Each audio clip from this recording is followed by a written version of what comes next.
जय बोलो अनंतानंत सिद्ध परमेष्ठी भगवान। अनंतानंत सिद्ध परमेष्ठी भगवान की। आप लोग सब जय बोलेंगे। कितने लोग हैं, पंडाल भरा है, हॉल भरा है, फिर भी जय आवाज नहीं आ रही। जय बोलो 24 भगवान की। जय बोलो चारित्र चक्रवर्ती शांति सार मुनि महाराज की। जय बोलो आचार्य विद्यानंद मुनि महाराज की। जय बोलो धीर सेन मुनि महाराज की। जय बोलो आरिका श्रुतमती माता जी की। जय बोलो आरिका भरतमती माता जी की।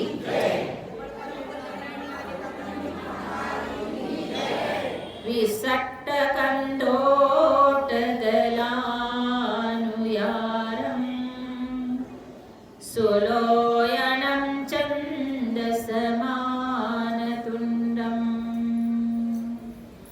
भोनाचियं जं पयकोपसोहं तं गोमटे पनमामि नित्यं पनमामि नित्यं पनमामि नित्यं।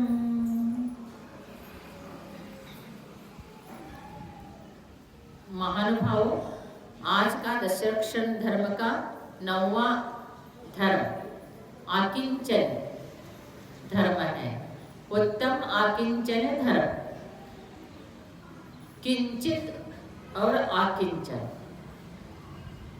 किंचित भी नहीं है, वो है धर्म आकिंचन। जिनके पास परिग्रह आदि सब छूट ही गया है, अंतरंग परिग्रह बहिरंग परिग्रह सब छूट गया, फिर उनके संबंधित जो राग है वो भी छूटा। कषाय भाव कंप्लीटली छूटा, तब आकिंचन धर्म प्रकट होता है। और आकिंचन धर्म में पर वस्तु को छोड़कर स्व आत्मा के प्रति जो उपयोग है, चिंतन है, ध्यान है, वो आकिंचन धर्म है। आकिंचन धर्म इसमें जो सोचता है व्यक्ति, मेरे आत्मा के अलावा और कोई चीज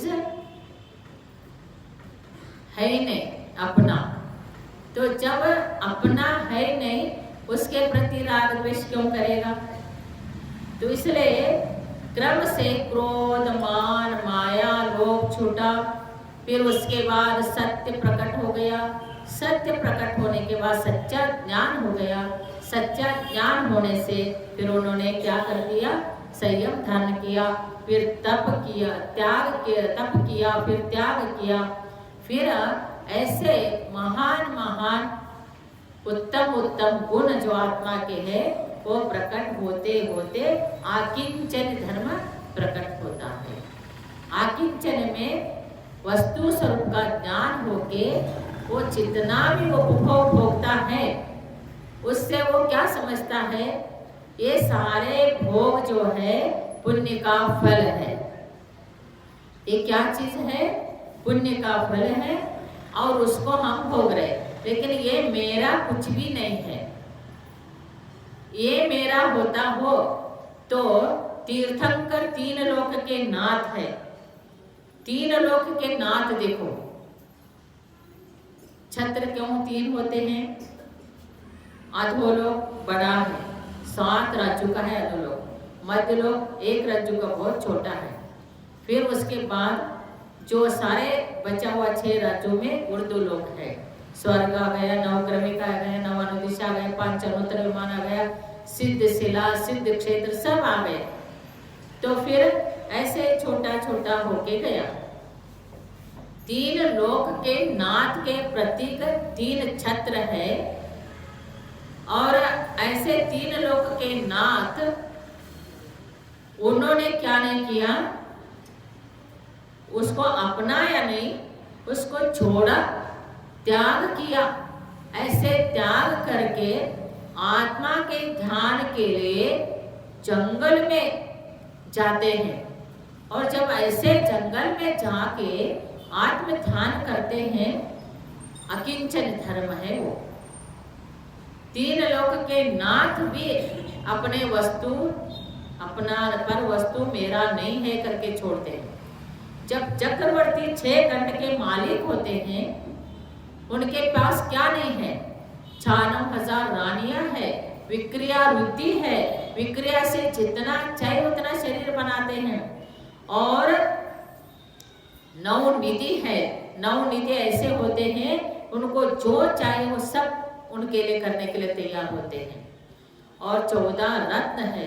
तो सब कुछ होते हुए भी अक्षोणी सेना ये कहते हैं ये कुछ भी मेरा नहीं है, ये क्या है? मेरा है नहीं। ऐसे करके निरंतर आत्म ध्यान में तन्मय रहते हैं। कब मैं दीक्षा ले लूं, कब मैं दीक्षा ले लूं, कब ये पुण्य छूटेगा? क्योंकि पाप को तो सब लोग छोड़ने के लिए तैयार होते हैं, पाप किसी को पसंद नहीं आता है। और पुण्य जो है सबको पसंद है, पुण्य का फल भी सबको पसंद है, पुण्य भोगना सबको पसंद है, तो भोगना भी चाहिए।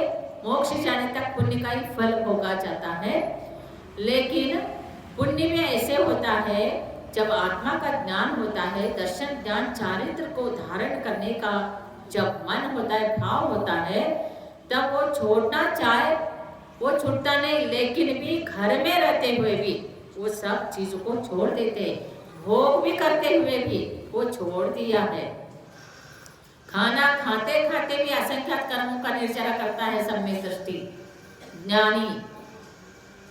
और अज्ञानी सब छोड़ के जंगल में भी वने भी दोषा प्रभवन्ति रागिना ग्रहे भी पंचेंद्र निग्रस्तपा तस्मात् कषाय खलु कर्षणीया निवृत्त रागस्य ग्रहं तपोवनम। वने भी दोषा प्रभवन्ति रागिना, रागी है, सब छोड़ के गया है। कैसे छोड़ा है? वस्तु छोड़ा है, लेकिन उसके प्रति ममत्व नहीं छोड़ा।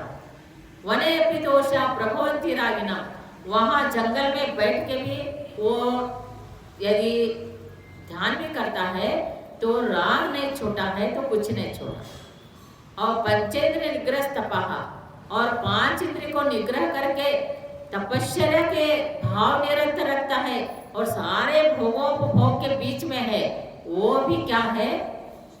तपस्वी है। गृह भी निग्रह पंचेंद्र तपा। और इसलिए कहा तस्मात् कषाय खलु कर्षणीया निवृत्त रागस्य ग्रहं तपोवनम।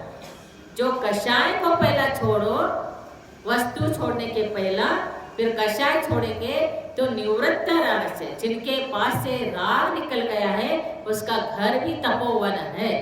इसलिए भरत चक्र आप लोगों के लिए नहीं बैठता। माता जी ने कहा है घर भी तपोवन है, घर छोड़ने का नहीं है, घर में रह के तपस्या करो। सबके लिए नहीं अप्लाई होता है। वो किन के लिए होता है अप्लाई? जो आत्मा का ज्ञान प्राप्त कर चुके हैं, जो आत्मा में निरंतर रत रहते हैं, भोजन भी कर रहे हैं तो भी एक ग्रास भोजन मुंह में नहीं डाला भरत चक्रवर्ती, तो दूसरे ग्रास लेते समय वो आत्मा का ध्यान करते और फिर दूसरे ग्रास खाते। और जब ऐसे करते हैं तो सारे रानियों को लगता है कि ये तो बहुत थक गए होंगे, इसलिए नींद आ रहे होंगे, सोने का प्रबंध करते हैं। और सोने के लिए बोलते हैं तो बोलते हैं कि मैं कोई नींद, मैं को सो नहीं रहा हूँ, मैं तो आत्मा का ध्यान कर रहा हूँ। मैं इतने सारे वैभव में रहते हुए भी मेरे को तो उससे कुछ मतलब ही नहीं। जलते भिन्न कमलवत, जैसा कीचड़ पानी में कमल रहता है, कमल के पत्ते रहते हैं, लेकिन वो पानी से कितना भिन्न है, वैसे ही ज्ञानी तपस्वी आत्मध्यानी अकिंचन भाव जिसके अंदर है, वो घर ग्रस्त में रहते हुए वो तपस्वी रहते हैं। तो उन्होंने कहा कि मैं तो आत्मा का ध्यान कर रहा। ये तो सारे रानी, क्योंकि तत्वज्ञानी रानी होती है, वो 96,000 रानियां, वो मेरे को ये चाहिए वो चाहिए, ये लाओ ये नहीं कहते चक्रवर्ती को, क्योंकि उनके पास सारे वैभव है। सब लोग सुन रहे हैं ना, तुमको भी छोड़ना है इसलिए मैं बता रही हूँ। मैं फिर सारे वैभव है, उनको क्या चाहिए? कुछ नहीं चाहिए। और 96,000 रानियां कभी एक दूसरे को झगड़ते नहीं है, वो मेरा तेरा कहती नहीं, क्योंकि सबके पास समान है। 96,000 रानी है तो 96,000 चक्रवर्ती है।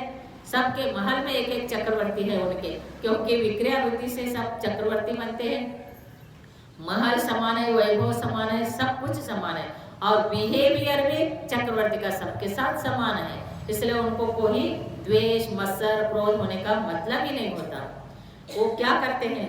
96,000 रानियां चक्रवर्ती के साथ वो तत्व चर्चा करते हैं। संसार असार है और ये कब छूटेगा, ऐसे चक्रवर्ती कहते हैं। और वो लोग सारे सर्वार सिद्धि में 33 सागर आयु भोगने वाला भी निरंतर एक समय भी नहीं छोड़ते हैं, आत्मा का चर्चा, तत्व का चर्चा करते हैं। ऐसे ही चर्चा करते करते रहे तो वो नौकर लोग जो होते हैं उनको लगा आप तो इतना वैभव में है, फिर आत्मा का ध्यान करता हूँ कैसे कह रहे हैं। भोजन करते करते 300 व्यंजन है तो 300 रसोईया होता है चक्रवर्ती के लिए। एक व्यंजन एक ही रसोई बनाता है। आपके कितने व्यंजन एक रसोई बनाता है? एक ही बनाता है। और फिर उनके इतना वैभव, उनका जो दूध होता है वैसे गाय को दूध पिलाया जाता है, जो खिलाया जाता है, जैसा नारियल है, चना है, गुड़ है, आदि आदि अच्छे अच्छे बादाम काजू भी समझो, वो सब खिलाया जाता है। ऐसे गाय का दूध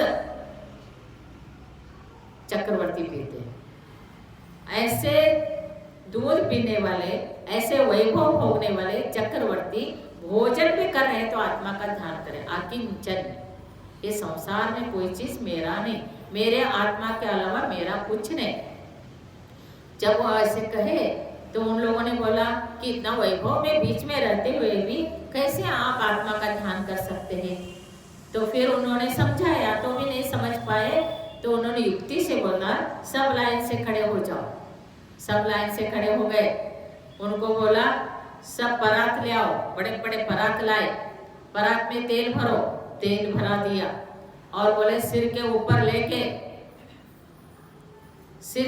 लेके इसको जाना है दरबार में।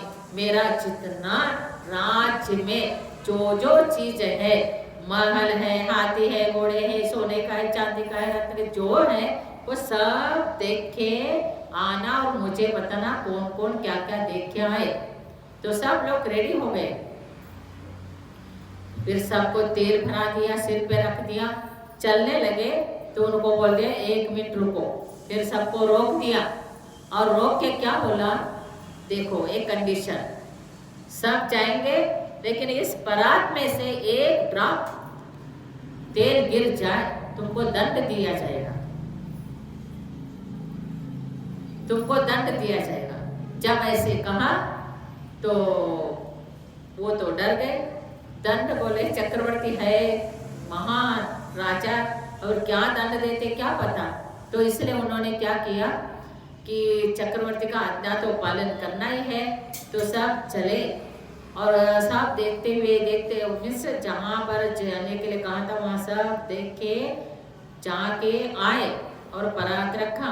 फिर चक्रवर्ती ने बोला कि तुम मेरे राज्य में क्या क्या देख के आया है, कौन कौन क्या क्या अच्छी तरह से देखे वो सब बताओ। तो प्रभु हाथ जोड़ के खड़े हो गए, प्रभु हमने कुछ नहीं देखा। अरे क्या तुम आंख बंद करके गए थे क्या? नहीं, आंख तो खोला था, लेकिन हमारा उपयोग उधर था ही नहीं। हमारा उपयोग निरंतर क्या था, एक ड्रॉप तेल गिर जाए तो दंड मिल जाएगा। क्या दंड मिलेगा, क्या दंड मिलेगा पता नहीं। ऐसे करके उन्होंने क्या कर दिया, राजा को बोल दिया, चक्रवर्ती को बोल दिया। फिर चक्रवर्ती ने बोला एक ड्रॉप तेल गिर गया तो एक दंड से तुम इतना डरते हो, तो फिर मैं कितना पाप से डरता हूँ तुमको मालूम है। अनादिकाल से जीव निगोद में, नित्य निगोद में रहा, वहां से निकला, मुश्किल से 30 पर्याय मिला, कुछ अधिक 2000 30 पर्याय में भी कहाँ कहाँ भटक के फिर मेरे को इतना सुंदर उच्च कुल मनुष्य पर्याय सब मिला। फिर सम्यक दर्शन प्राप्त हुआ फिर मैं संसार में क्यों रहूं, और ये क्यों, इस वैभव के पीछे मैं क्यों पाप भोगूं, ये तो सारे मेरे को नरकादि गति में लेके जाने वाला है, इस वैभव के बीच में क्यों रहूं करके उन्होंने क्या किया, कहा कि इसलिए मैं, ये वैभव मेरे पुण्य का फल है, लेकिन मैं निरंतर यही ध्यान करता हूँ ये कब मेरा पुण्य खत्म हो जाएगा और मैं कब दिन दीक्षा ध्यान करूं, मैं कब आत्मा के ध्यान में तन्मय हो जाऊं, क्योंकि उत्तम संवरण से एकाग्र चिंता निरोधक ध्यानम अंतर्मुहूर्त, एक अंतर्मुहूर्त आत्मा में तन्मय कौन हो सकता है, उत्तम संवरण वज्र शुभनारा संवरण वाला ही हो सकता है। तो ऐसे मैं आत्मा का ध्यान करता हूँ, तब उन लोगों को पता चला कि जो संसार में रहते हुए भी जो संसार से डरता है, संवेग निर्वेग अनुकंपा आस्तिक भाव जिनके अंदर है, वो संसार करते हुए भोजन करते हुए, हम लोग आहार के लिए निकलते तो हम क्या भाव करके निकलते, हे भगवान, हे सिद्धात्मा, आपका आहार जैसा छूटा है, आत्मा तो भोजन करता नहीं लेकिन शरीर में है तो व्यवहार ऐसे सब कुछ करता है, तो मेरा भी एक दिन भोजन छूट जाए, मेरा भी आहार छूट जाए, और ऐसे भगवान आप जैसा बने, ऐसे हम भावना करके आहार लेते हैं, भावना करके त्याग करते हैं। तो कहने का तात्पर्य ये आत्मा का जो स्वभाव है, जिसको पता चलेगा तब वो बाहर संपत्ति पुण्य का फल भोगते हुए भी वो छोड़ने के लिए तैयार रहता है।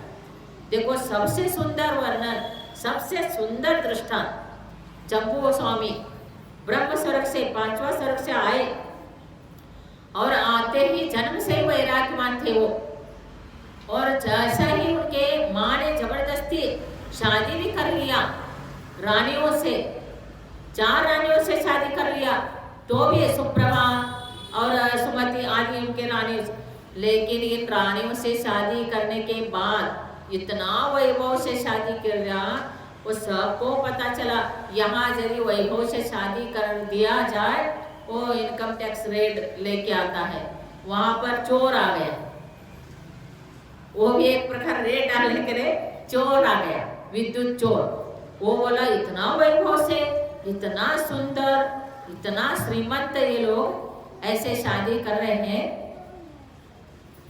तो यहाँ पर बहुत संपत्ति मिलेगा करके 500 शिष्यों के साथ वो क्या कर दिया, चोरी करने आया, और उसके माता को ऐसे लग रहा था मेरा बेटा को तो मैं जबरदस्ती शादी कर दिया, इतना सुंदर सुंदर रानियों से शादी कर दिया, राजकुमारियों से, ये थोड़ा भी संसार में रह जाए तो अच्छा रहेगा, इसलिए खिड़की में रात में खड़े होके मेरा बेटा इन रानियों के साथ रात में आता है कि नहीं आता है ये देखने के लिए वो खड़े थे, और इतने में विद्युत चोर 500 चोरों को लेके आ गया, सारे चोरी करके लेके जाने के लिए आया। फिर जैसा ही चोरी करके लेके जाने के लिए आया तो फिर दिखाई दिया वो एक स्त्री, और वो जाग रही है, फिर जाग रही है तो क्या होगा, फिर चोरी कैसे करेगा, फिर उसने सीधा पूछा तुम कौन हो, फिर उसने भी डायरेक्ट बोल दिया मैं ऐसे ऐसे चोरी करने आया था, फिर उसने बोला तुमको जो चाहिए मुंह मांगे मैं तुमको संपत्ति देती हूँ, देखो आप कितना संपत्ति होगा, लेकिन मेरा बेटा को संसार में तुम क्या कर दो, थोड़ा देर संसार करे ऐसे उसका परिवर्तन कर दो। फिर वो बोला कि ठीक है संपत्ति मिल रही तो कोई बात ही नहीं है, मैं कहता हूँ। फिर उनको दृष्टांत देते गए, दृष्टांत देगा, ये दृष्टांत देते तो जम्बू कुमार एक दृष्टांत देते, फिर ये संसार में फंसने का दृष्टांत देते तो जम्बू कुमार संसार क्या है, दुखमय है, इसमें कितना पाप का बंध होता आदि आदि वो दृष्टांत देते हैं। तो इस प्रकार दृष्टांत देते देते लास्ट में जम्बू कुमार ने कौन से दृष्टांत दे दिया, आपने जहाँ पिक्चर देखा होगा वो चित्र होता है, एक वृक्ष है, एक मनुष्य है और एक पेड़ को लटका हुआ है, उस जिस शाखा को लटका है उसी शाखा को एक काला चूहा एक सफेद चूहा काट रहा है, शुक्ल पक्ष और कृष्ण पक्ष रूपी चूहा काट रहे हैं, और वो काटने के बाद तो आयु खत्म होके कहाँ गिरेगा, नीचे एक गड्ढा खोदा है, उसमें सारे तलवार जैसा बड़े बड़े मुंह खोले हुए 4 गति के 4 सांप वहाँ है, और मधुमक्खी अनेक उपसर्ग, अनेक कष्ट, अनेक परेशानी रूपी मधुमक्खी उनको काट रहे हैं। ये सब चित्र आपने देखा होगा। तो इसके बारे में उन्होंने जब बताया उदाहरण देके, संसार ऐसे है, इसमें क्या सुख है, एक क्षण भी सुख नहीं है। एक क्षण सुख के लिए पंचेंद्रिय विषय भोग कितना सुख देता, एक क्षण सुख। इसलिए वेदनी कर्म का दृष्टांत में हमारे आचार्य ने क्या कहा है, जैसा तलवार को यदि मीठा लग जाता है, कोई चाटता है तो मीठा तो लगा, एक क्षण के लिए लगा, लेकिन जीव कट गए तो दुख कितना हुआ।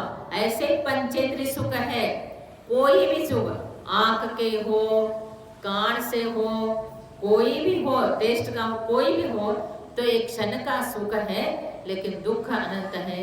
ऐसे जब उन्होंने वर्णन करके बताया, तब मैं तो दीक्षा लेने ही वाला हूँ, प्रातःकाल होने की देरी मैं जिन दीक्षा लूंगा। फिर वो उपदेश सुन के स्वयं तो जम्मू कुमार ने दीक्षा ले लिया, वो चारों रानियों ने भी दीक्षा लिया, चारों रानी जम्मू कुमार ने दीक्षा लेने की बात है। लेकिन उसके साथ साथ विद्युत चोर जो संपत्ति लेने के लिए आया था, उसके मन में आया इतना संपत्ति को छोड़ के जा रहे, इसमें दुख है समझ के जा रहे हैं, एक क्षणभंगुर है सोच के छोड़ के जा रहे, मैं क्यों इनका संपत्ति ले लूं, मैं भी दीक्षा लेता हूं करके विद्युत चोर और 500 चोर सभी ने दीक्षा ले लिया। बताओ, एक आत्मा ने, अकिंचन धर्म को पालन करने वाला एक शुद्ध आत्मा ने अनेक जीव का कल्याण कर देता है। जो एक आत्मा का स्वरूप को जानने वाला अनेक लाखों जीवों का उद्धार कर लेता है, और लाखों जीव संसार के उपभोग करने वाला एक का कल्याण नहीं कर सकता है, और संसार में फंसाता है वो। और इसलिए कहा एक जिनवानी माता है, वो कीचड़ में से ऊपर उठाती है, और जन्मती माता है वो कीचड़ में फंसाती है। आत्मा का ध्यान करने वाला अकिंचन धर्म को समझता है, आत्मा को समझता है, ज्ञान दर्शन चारित्र ही रत्नत्रय में आत्मा है। कन्नड़ में रत्नाकर कवि ने कितना सुंदर कहा, आत्मा कहाँ है। आप बोलेंगे आत्मा यहाँ है, आत्मा यहाँ है, क्या कहा है हमारे जैन धर्म क्या कहता है, अंगुष्टम मदलाकि नित्यवर्गम सर्वांग संपूर्णम तुंग ज्ञानमयम सुदर्शनमयम चारित्र तेजोमयम मांगल्य महिमम। ये कौन है, रत्नत्रय स्वरूपी आत्मा इस शरीर में है, सम्यक दर्शन, सम्यक ज्ञान, सम्यक चारित्र। आज जो रत्नत्रय उपवास करके 40 बच्चे रत्नत्रय का त्रैला कहते हैं, त्रैला कहते हैं, तो त्रैला में से रत्नत्रय बोलना चाहिए आपको, क्योंकि आप पूजा करते हैं तो सम्यक दर्शन की पूजा करते हैं, सम्यक ज्ञान की पूजा करते हैं, सम्यक चारित्र की, इसलिए रत्नत्रय का उपास बोलना चाहिए। जैसा 10 धर्म करते तो 10 लक्षण बोलते कि नहीं, षोडश कारण करते तो षोडश कारण बोलते कि नहीं, अनंत व्रत करते तो अनंत बोलते हैं, इसको कब त्रैला त्रैला कहते हैं, इसको रत्नत्रय ही कहना चाहिए।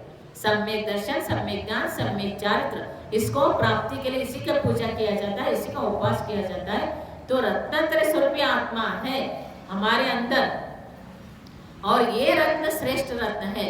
ये जो डायमंड है, ये रत्न जिसको कहते हैं, वो क्या है, कार्बन है। वो जलाएंगे तो कार्बन काला, सोना और चांदी तो तुमको कुछ संपत्ति दे सकता है, लेकिन डायमंड जो है वो कार्बन है, कार्बन से बनाया है, जलाएंगे तो भी कार्बन होता है, इसलिए उसका वैल्यू कुछ नहीं। जब खरीदते हैं तो बहुत वैल्यू है, करोड़ रुपए का एक सेट आता है, 5 करोड़ का भी एक सेट आएगा, लेकिन उसको जब बेचने जाओगे तो दूसरे वाला नहीं लेगा, जिससे लिया है उसी को देना पड़ेगा। फिर उस रत्न को कीमत देते हैं, लेकिन हमारे रत्न को कीमत नहीं देते। हमारे आत्मा रत्नत्रय स्वरूप है, इसलिए अकिंचन धर्म को, श्रेष्ठ धर्म को अपने को करना है। तो इसलिए महानुभाव आज कितना अच्छा लग रहा है, सारे लोग पूरा बाहुबली चिन्ह मंदिर भरा हुआ है अपने बच्चों से कि रत्नत्रय का व्रत कर रहे हैं और 3 उपवास करके व्रत कर रहे हैं, और कोई 10 उपवास, कुछ लोगों ने तो 5 उपवास कर लिया, 4 लोगों ने 5 उपवास कर लिया, उनका पारना हो गया। अभी 7 उपवास कर रहे हैं, उनका अभी 6ठा उपवास है। फिर 10 उपवास कर रहे हैं, उसका 9वां उपवास है। और एक उपवास, एक एकासन करने वाले, और फिर अनंत व्रत करने वाले, वो रत्नत्रय भी कर रहे हैं, अनंत भी कर रहे हैं। ऐसे बहुत 10 लक्षण करने वाले एकासन रोज कर रहे हैं। सारे निरस आहार, एक रस कोई रखते हैं नहीं तो नहीं रखते, सब सचित वस्तु त्याग मीन्स हरा वस्तु त्याग आदि करके जो व्रत लिया है, इतना सुंदर लगता है। ये किसके लिए है व्रत? ये व्रत अकिंचन धर्म, जो संसार में हम हैं और इतना सालों भर से हम ऐसे खाते आ रहे, भोगते आ रहे। हे भगवान, हम 3 दिन तक तो ये छोड़ ही देते हैं, 10 दिन तो छोड़ ही देंगे, और आत्मा के तरफ हमारा उपयोग लग जाए। आपका 10 दिन का, आपका 3 दिन का उपवास या पूजन, पाठ, त्याग, संयम, ये आपका 1 साल का एनर्जी प्राप्त करके देगा। धर्म आपके साथ रहेगा, भाव रहेगा। अरे मैं तो रत्नत्रय व्रत करके उपवास किया हूँ, मैं क्यों रात में खाना खाऊं, मैं क्यों होटल में जाके खाना खाऊं, मैं क्यों अभक्ष्य वस्तु खाऊं, मैं क्यों कंदमूल खाऊं, ऐसे उसके भाव होगा। इसलिए ये बेसिक धर्म का प्रारंभ है आपका, तो इससे आपका धर्म बढ़ता जाए। और मेरा भी ऐसे आशीर्वाद है, आपको देखिए और करे, और देखिए और करते रहे, सबके अंदर धर्म भावना हो, आप पुण्य का फल जरूर भोगो। पुण्य का फल भोगने के लिए मना नहीं। इसलिए यहाँ पर भी षोडश आभूषण सकलीकर में पहना के पूजा में बिठाते, यंत्र बना के आपको पूजा में बिठाते, क्योंकि मनुष्य तो कर्म भूमि का होता है, उसके पास सुख भी है दुख भी है, वो क्या पूजा करेगा? वो यंत्र बन के करता है तो उसके पास सुख ही सुख है, वैभव वैभव है, तो वो वैभव को छोड़ने के लिए पूजा करता है, वैभव को छोड़ने के लिए वो उपवास करता है। तो ऐसे भाव रखता है। तो इसलिए महान भाव आकिंचन धर्म जो है वो श्रेष्ठ धर्म है। इसलिए ऐसे धर्म, और आपको भी उसके बारे में सुनने में आया, सुना, समझा, तो रोज भी 5 मिनट ठीक 12 बजे आपको आकिंचन धर्म के उपदेश सुना है, तो 5 बजे ठीक 12 बजे 5 मिनट के लिए, ज़्यादा नहीं, 5 मिनट आत्मा का ध्यान करना। मेरा आत्मा इन पर वस्तुओं से भिन्न है, न्यायिक स्वभावी है, रत्नत्रय स्वरूपी है, मेरे को मेरा आत्मा का कल्याण करना है, एक न एक दिन मुझे ये सारे वैभव छोड़ना है। इतना ही कहो और आपका समय समाप्त करो, बट आपको रोज उपदेश अपने आप को देना ही होगा। ऐसे प्रवृत्ति करेंगे तो बहुत सुंदर सुंदर आपका होगा। और बहुत सुंदर, मेरे को बहुत आनंद आया। मैंने सभी बताया कि 10 दिक्पाल का जैसा आह्वान करते, उनको बुलाते हैं और उनको अपने साथ में बिठा के पूजा करते। आपको दिखते नहीं है वो, लेकिन आपके साथ आते हैं, आप क्या करते हैं वो देखते हैं। आप यदि भक्ति कर रहे भगवान की, तो वो खुश होकर आपके लिए बहुत अच्छा अच्छा करने लगेंगे। इसलिए उनको आह्वान करना होता है, उनको तिरस्कार नहीं करना होता कभी भी। और वो सम्यक दृष्टि होते हैं, वो जिनेंद्र भगवान की भक्ति करते हैं। आप लोग सब मंदिर में से जाएंगे तो उनका पूजा शुरू होता है। इसलिए हमारे लाल किला बच्चा है, तो ये शासन देवता से ही बचा हुआ है। उन लोगों ने पूजा करके राजा को चमत्कार दिखाया।